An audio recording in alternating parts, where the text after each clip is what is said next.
There are two important things that I think we're focusing on at Ashbourne. One is to teach people how to think, and the second thing, to teach people how to express themselves.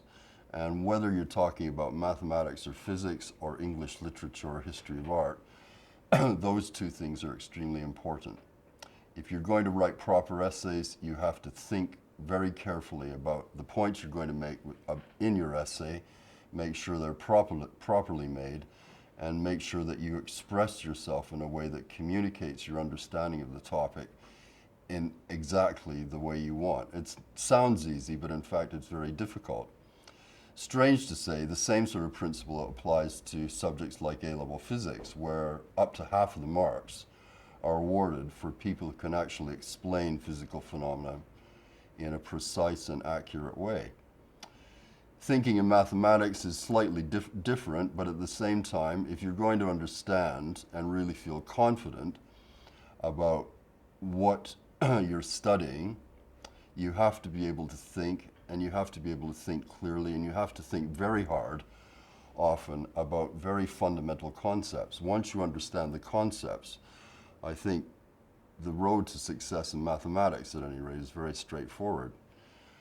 So if you take those two things, thinking and expressing yourself clearly, and think about what's changed in education, you'd have to say nothing really has changed very much. At the end of the day, I think education has many goals, but if it doesn't achieve those two things, then education really hasn't taken place in a proper way. The things that we look for in a student are certainly, primarily, it's not academic. I mean, what we're looking for, in a word, is independence. I mean, the people who are really impressive when they come to meet you are those people who have independently pursued interests that they have beyond what a school might require in terms of doing homework, doing coursework, preparing for exams and things like that. And of course that means generally that kind of student will have some idea of what they want to do after they leave Ashbourne, after they finish their A-levels. But to me, that's the most important thing. Anybody who's shown any kind of independence, the resourcefulness, the ability to think for themselves, normally that person's going to be quite sound academically anyway. It would be rare to find somebody who had a lot going on in their lives and was weak academically, I'd say. Every year we have, especially over the past 5 years, every year we've changed something physical about the premises that we occupy, so that's important. We have we're much better equipped. I think the facilities are much more attractive. Students have more space.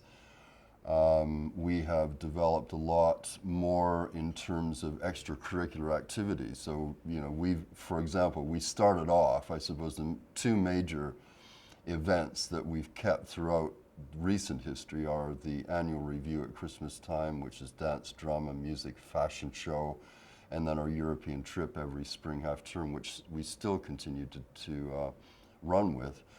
But there are other things going on now too, quite some surprising things, like for example, we started up badminton last year and it was hugely subscribed.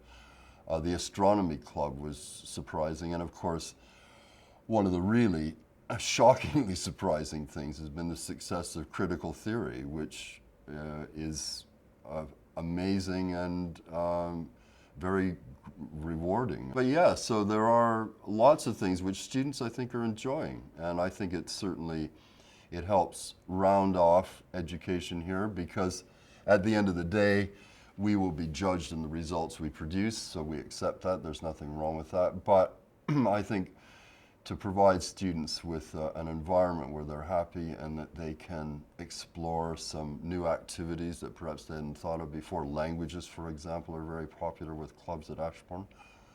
It all makes a difference, I think, and it makes us a much more complete school, there's no doubt.